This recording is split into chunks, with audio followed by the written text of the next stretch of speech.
উপস্থিত ৰাইজ আজি হঠাৎ আমাৰ বাবে বহুত ডাঙৰ দুৰ্খবৰ বুলি ক'ব লাগিব।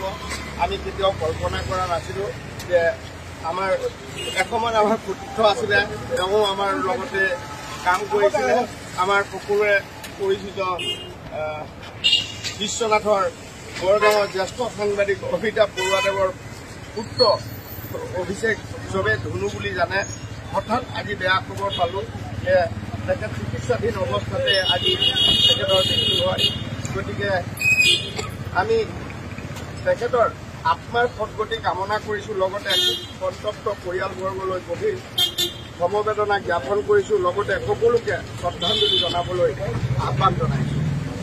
প্ৰথমতে মই সাংবাদিক সন্থাৰ আমাৰ জিলাৰ সম্পাদক আছে আহ্বান জনাইছোঁ।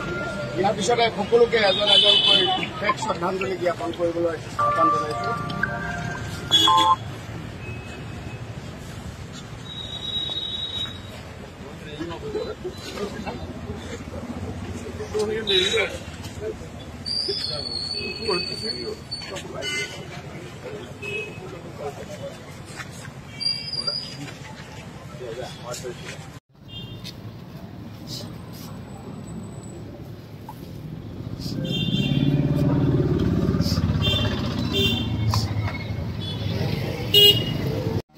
এইখিনি গাড়ীতে দি